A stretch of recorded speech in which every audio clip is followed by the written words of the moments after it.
Hello everyone and welcome back to another AFK journey video. In this video we're going to be going over what is probably one of the most accurate tier lists out there. It is based off of that spreadsheet that we showed you maybe like a month ago or so. It's being come up by AFK Analytica. I'll leave a link to their Discord in the description of this video.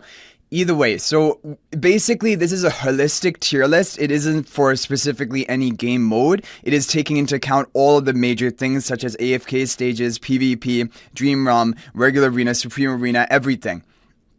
Okay, so basically the heroes which are going to be the top tier are the heroes which kind of feel like staples to have on your account, and also you can like follow this priority list of which heroes you should be building, for example. Okay, we're going to lead it off with the S plus tier. Freyasto is the first hero in the S plus tier, which he definitely belongs here. Honestly, Freyasto is one of the most game-changing heroes in the game. He's the most important Hypogean Celestial for new players to build on their account out to like Supreme or Supreme Plus. He's the best option in all endless Dream Realm bosses. He's good for AFK stage pushing at the beginning of a new season. Even throughout the season, he's good at it. He's good in regular arena. He's good in supreme arena. He's an overall just solid hero to choose. And yeah, I mean, the top tier list has to have Freyasto in the top spot. Like, that is basically important. After him, they have Smokey. So Smokey is a hero which, of course, really used in Dream Realm. He gives an attack buff, he gives a haste buff, he has high damage output with his blue aura, especially in endless bosses. He deals good HP per second damage. He's really good for AFK stages. In PvP, that is kind of his lackluster area. He's not really great in regular arena, and in Supreme Arena he was good last season, but only really because of the Mulder buff tiles, which were so crazy. This season he's not going to see nearly as much use in Supreme Arena, but he still overall is an S plus tier hero because of how good he is at Dream Realm and also in AFK stages as well. Then we have Harak. Harak is a hero which is also deserving of the S plus tier.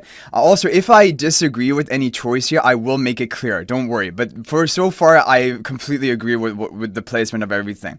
So Harak is a top tier, basically Dream Realm damage dealer. We haven't seen much of it in pre-endless bosses because the new season has just started on Vietnam server. But I know that he is going to be used a lot in pre-endless boss content. And at endless, he also is a great option, especially if there are any summons in the map, such as Skyclops, probably Plague Creeper as well. He is really, really strong. He's become really kind of a staple that everyone wants to have on their account because of his performance in Dream Realm. But that is not his limit. His limit. He's also good in AFK stages. Personally, I don't think he is as important as Freyasto or Smokey, for example, for AFK stages. And in PvP, he's good in regular arena, he's good in supreme arena. He was really good with the Mauler buff tiles, but this season we won't have those anymore. But I'm sure that he's going to be good with the Hypogean Celestial buff tiles, which are still strong this season. So Harak is a really important hero, and he should be probably your second Hypogean Celestial that you build out. After that, we have Lily May. And of course, Lily May also belongs in the S plus tier. She has to be here at the top tier. She's great for Dream Realm. She is good pre-endless, post-endless. She's a good damage dealer. She's great for regular arena and supreme arena. When you talk about a PvP hero, out of all the heroes in this S plus tier, the best PvP hero all around, in my opinion, is Lily May. She's better than the other three because you would never kind of not want her in one of your teams in regular arena and definitely in supreme arena.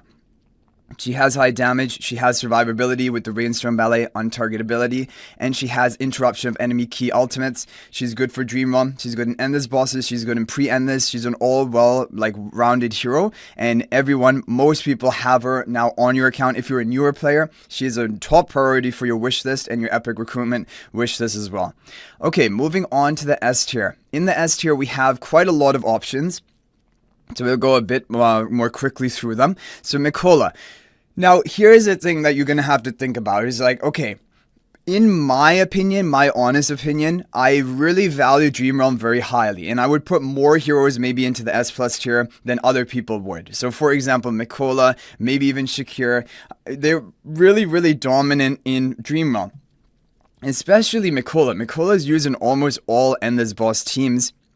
And also even pre-endless, she's used a lot. So Mikola was kind of like, this is one of my kind of pet peeve with this list. However, I still overall, I understand why they put her in S, because the thing is, in AFK stages, you'd never use Mikola. In PvP, regular arena, you would never really use her. Supreme Arena, you only really use her because the Mauler buff tiles were good. So really, her only redeeming factor is Dream Realm. Her damage output specifically for herself is low, and that is the other thing. Like, we now know the Celestial Twins are coming out. They have a haste buff. Like, basically, Mikola's job in the team was attack and haste buff for your allies. If another hero can do that better, Mikola is going to be the first one to be replaced. Smokey is not as replaceable because Smokey has high damage and endless bosses. So that is kind of the reason I guess I'm fine with Mikola being in the S tier, and she probably belongs here. Talene. So Talene is great in PvP. She was great in Dream Realm. However, now she has been phased out because Harak has just dominated all over her. So like that is kind of the issue. She is not really used in any Endless Dream Realm boss team anymore. And for pre-Endless, you're going to probably want to run Harak instead of her if you have Harak built. So basically, Talene has now become pretty much a pass for your Hypogean Celestial Progress, unless you are like a higher spender who's buying a lot of Stellar Crystals from pop-ups and stuff. Otherwise, you don't need Talene. It's much more important to have Freyaster and Harak on your account by far. Odie in the S tier. Odie is fine in PvP this season. Maybe he'll be good like in the Wilder buff tiles or maybe in the Mauler buff tiles. But he's just not. He's an overall decently good option for PvP, but not a top tier option. In AFK stages, he does have use, and that is one important thing. And for Dream Realm, he's good pre-endless, and he can be good post-endless, but not. He's much worse post-endless. Maybe this season, with being able to convert some of your damage into true damage from that unique charm effect from Rainier and Hugin, for example, maybe Odie will see some use in Endless, but basically Odie's like a budget option if you don't have the top tier heroes built. And even pre-Endless, he's kind of like a budget option. You would want to be using Harak instead of him, who probably will have higher damage output than Odie. But Odie is still a key hero, a really important hero, and deserves the S tier. Shakira is also in the S tier. Shakira is really important for Dream Realm, buffing up your allies. Like, he is one of the key buffers, especially with the crazy skill power you get from Charms, boosting his attack buff even further through the roof if you have a grouped up team. And especially with Freyasto, he gets double the value because he has Freyasto and his illusion both count as a real hero, like an individual hero that can increase the value of his buff. And Shakira is also good for PvP. He was definitely better last season, or Waves of Intrigue. Sorry, if I'm saying last season, I mean Waves of Intrigue season, because now I've been doing a lot of content for season 3, so I'm already thinking like we're about to enter season 3. So Waves of Intrigue is what I mean. He was good because of the Mauler buff tiles, but without them, he's not going to be as good in PvP. So he's fine in PvP. I do consider him a bit better than Odie in PvP, but for Dream Realm, he is a staple. He is really essential, and everyone wants him built on their account. Ludovic. I'm happy they put Ludovic in S tier because Ludovic is actually a really strong hero who has kind of risen to relevancy, and not only relevancy, but somewhat level of dominancy as well, with the fact that his skill power from Charms is going to give him enough damage that he's actually a good damage dealer option for a couple Endless Dream Realm bosses. I'm going to expect it to be the same for this season. He has a really good quality bonus of his charm this season, which is going to be good for your team. He also is good for PvP. He has massive healing right from the first second of the match with his Everbloom field, and that is really powerful. So overall, Ludovic, very solid hero, very good hero to build up on your account. Luckily, you can get him from the season store as well, both him and Mikola. Then we have Sonya. I'm really happy to see Sonya in the S tier. Sonya is not great in PvP, let's be honest. In AFK stages, she's not great or really needed. It was just kind of like to improve the Tassi comp in some teams. But basically, Sonya's use is Dream Realm. Boss content, maybe other game modes that come out, Ravage Realm. And for this, she does really well. She is a good hero option in a lot of different Dream Realm teams. And so it is kind of considered to be a staple on your account. All free-to-play players should have recruited for Sonya. In this Waves of Intrigue season, she was the most must-pull character of the whole season because she has Dream Realm usage. For example, Tassi doesn't have any Dream Realm usage. Tassi was only for AFK stages, which in my opinion should be a priority. Like, take the second priority. Dream Realm should take your top priority, and boss content, Ravage Realm, things like that. And Sonya is number 1. So out of the light bearers and out of the heroes released in Waves of Intrigue season, Sonya was number 1. But if you don't have her, it's fine. You can keep her on your wish list. Just make her a priority. Try to get her maxed out as soon as you can. Rainier belongs in the S tier. he's not being great in endless bosses anymore because now we have so many options which are better than him, and I think he's gonna face kind of the same fate this season. This season he might be able to redeem himself because, like we mentioned, he has a really good charm quality bonus, giving one ally 40% of their damage will be converted to true damage and giving them an attack buff to the ally one tile behind him. That is gonna be really powerful. Maybe this will allow Rainier to see some use even in endless boss teams, but pre-endless he's still gonna be good. So Rainier is an overall well-rounded hero that everyone should have on their account, but this is why I like this priority. Freyaster Harak number 1, S plus tier, and then Rainier in the S tier. Honestly, Talene should be behind Rainier, and do not go for Talene before Rainier to Mythic Plus, in my opinion. I think it's more important, but I mean, there are arguments for it. You might be thinking that Rainier might be completely power crept within a few months, who knows, and then Talene would be better to have, but yeah, as of right now and how it stands, I would prefer to have Rainier Mythic Plus on my account than be going for Talene as a third, but I would definitely want Freyaster and Harak probably number 1, maybe even before going into Rainier. Okay, in the A tier, now they're gonna come some things which I do not agree with. I think the A tier is kind of the most issues of this tier list are in the A tier, basically. So Coco is in the A tier. She's a good support. She's good for PvP. She's good for Dream Realm if you need the survivability. So not much more to say about that. She's a solid, well-rounded hero.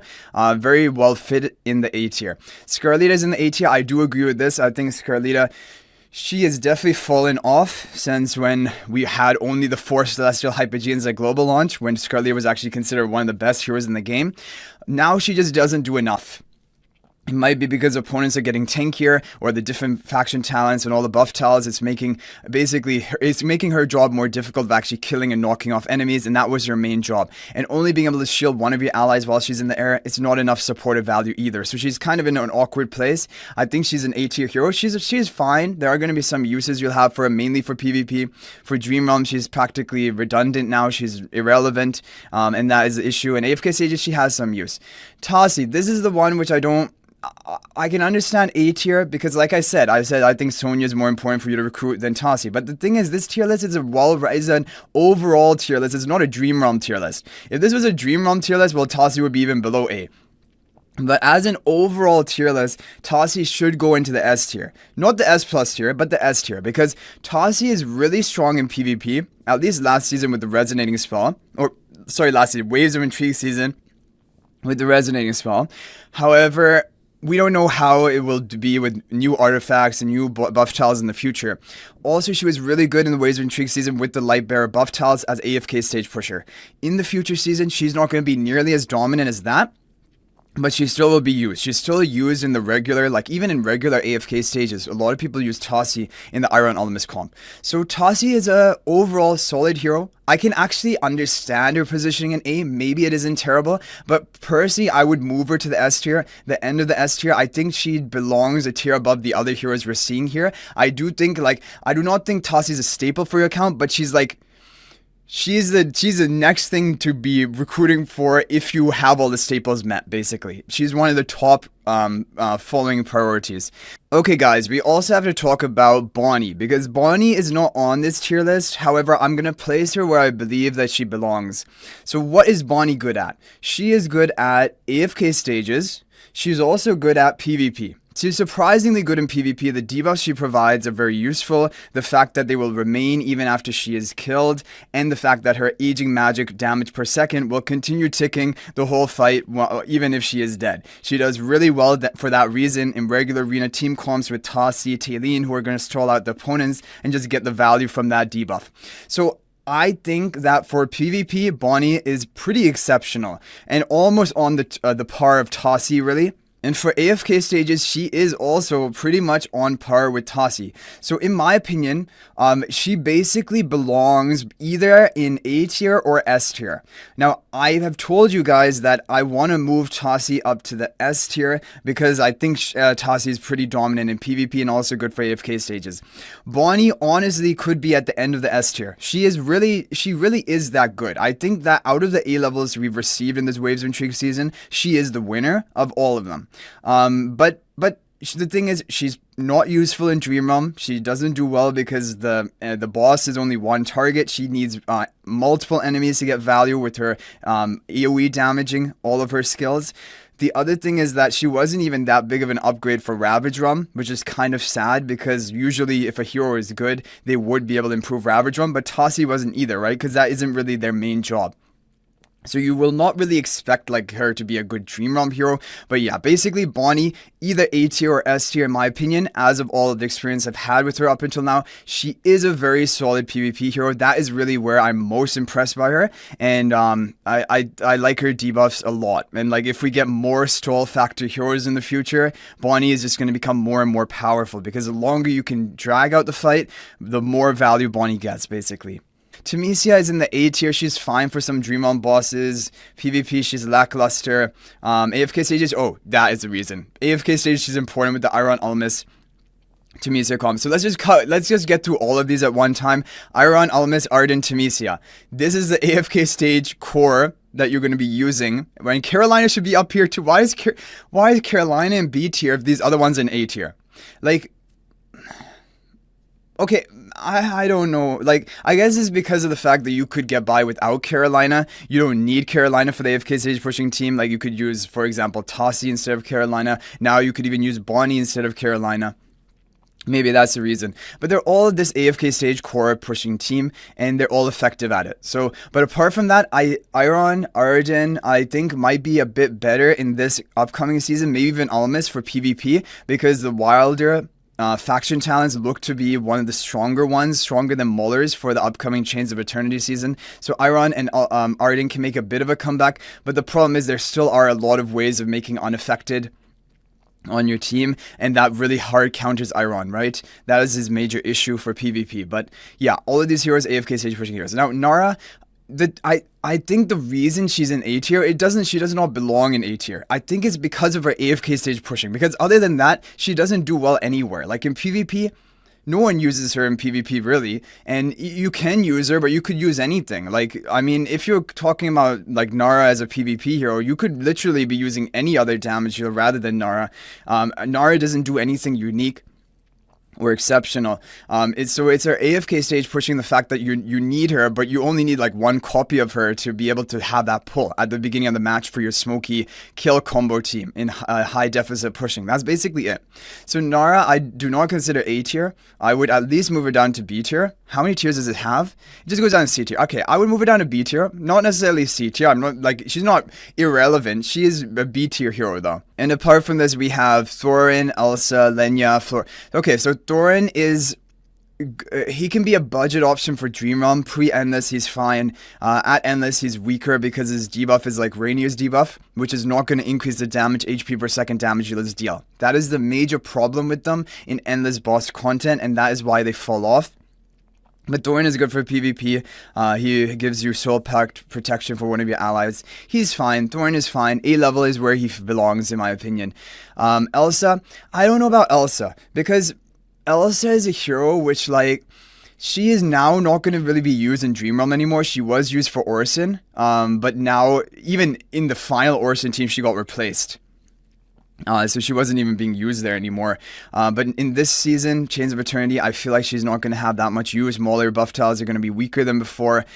She's not really needed, other than maybe your Baladril's team with Corrin. So I would move Elsa down to the B tier.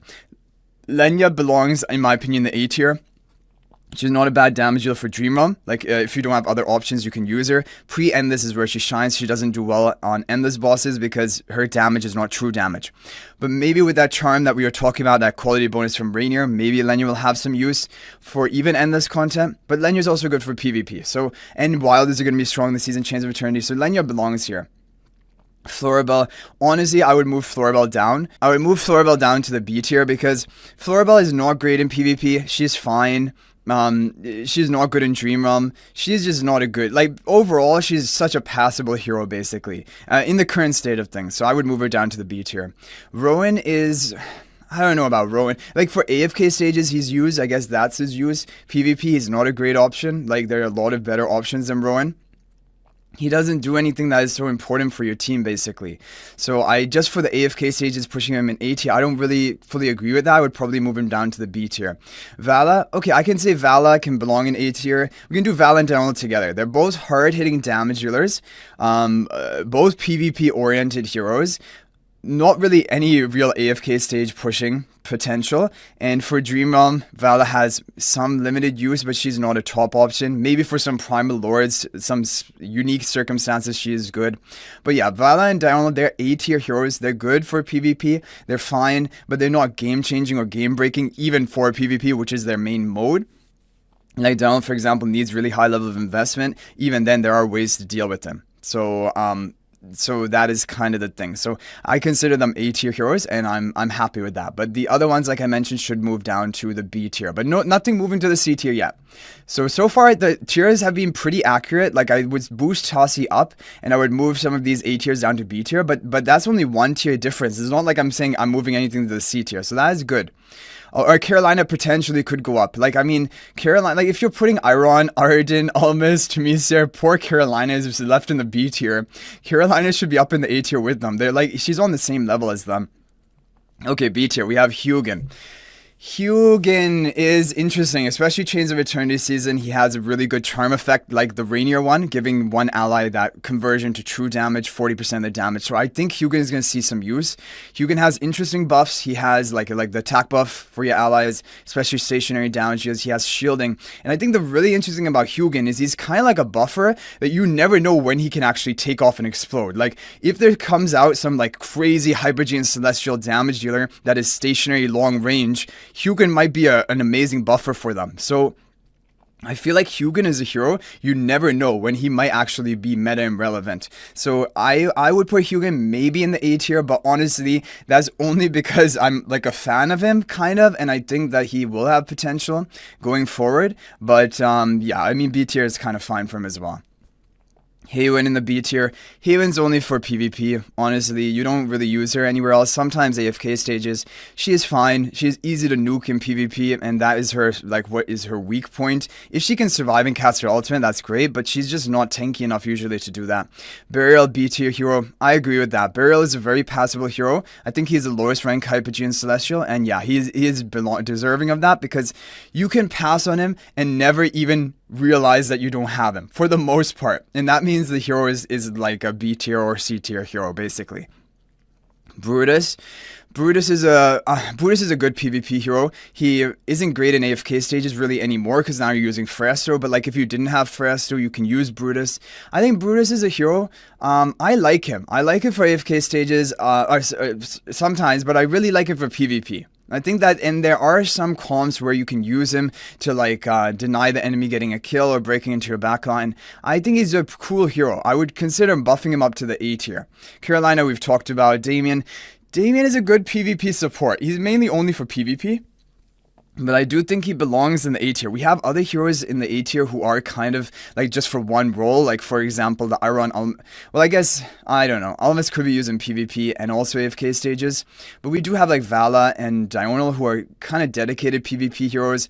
I would probably move Damien up. I like Damien. I really like the fact that he's easy, like he's not easy to kill. He's going to remain on the battlefield, keep respawning his Troy Chariot. So he counters enemies who are trying to like burst you, for example. You have the chance to come back.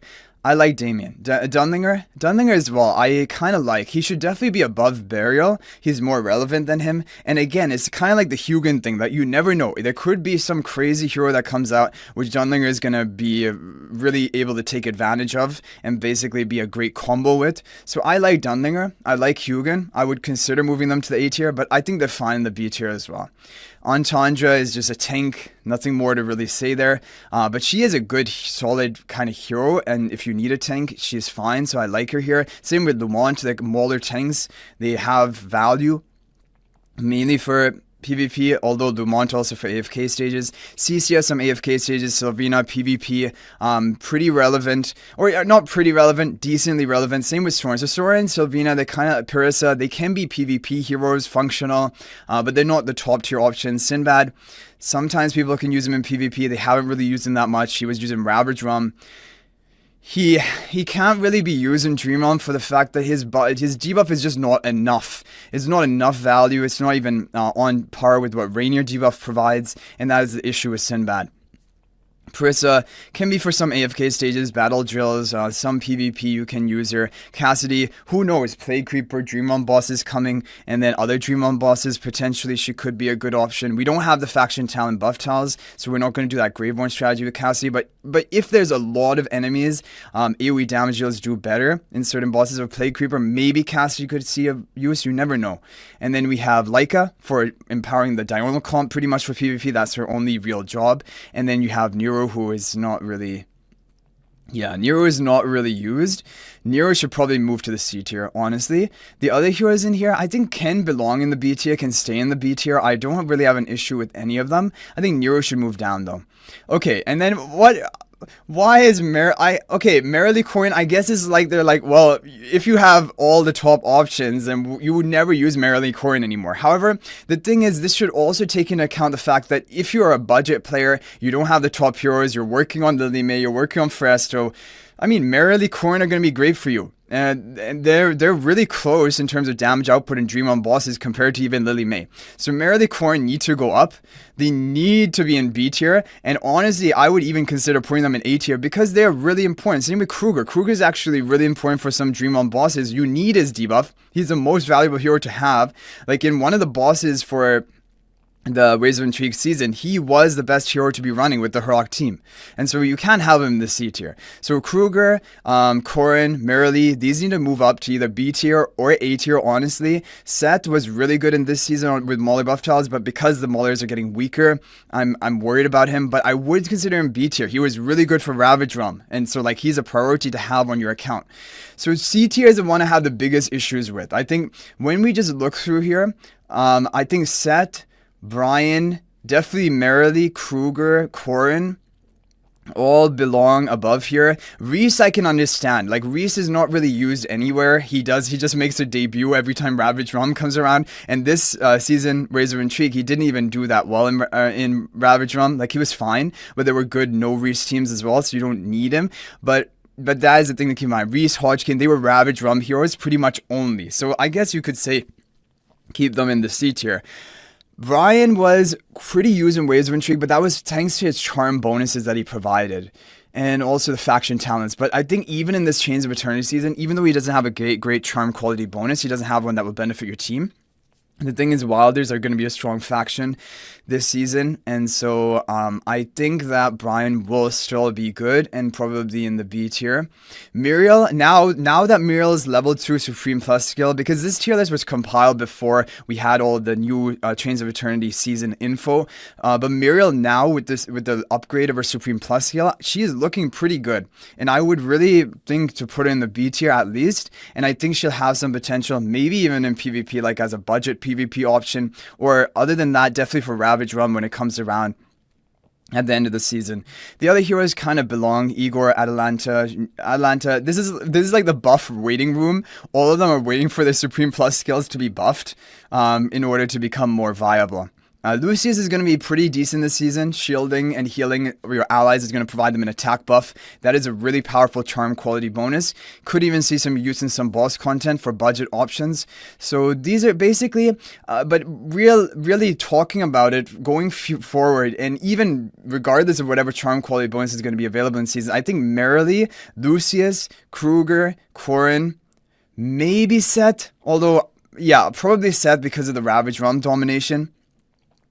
Then maybe Brian, maybe Muriel due to the skill 2 Supreme Plus upgrade. Maybe these heroes belong in the B tier or above that. And but the other heroes, I mean, Reese, Hodgkin, they're kind of like borderline and they can remain in the C tier. But anyway, guys, let me know your opinions on this tier list in the comment section down below. Just to recap it quickly, this is what we have. The S plus tier, which I totally agree with. The S tier, which again, I totally agree with, other than I think I would move Tossie up to the S tier as well at the end of the S tier, in my opinion. And then we have the A tier, which I pretty much agree with. Other than Nara is the big one which stands out, which should be down to the B tier. Same with Rowan Floribel, I think also down to the B tier. Other ones can remain here. And then the B tier, I pretty much agree with it, other than maybe Carolina Dunlinger, Damien Hugan up to the A tier potentially. Otherwise, it's pretty much agreed with. Nero down to the C tier. C tier has issues. I think there are some key heroes that should be in a higher A and B tier like we mentioned. But that is pretty much it. So I hope you guys enjoyed the video. Thank you for watching. That is going to be it for this one. I'll hopefully see you guys in the next video. And until then, everyone, peace out for now, and thank you for watching.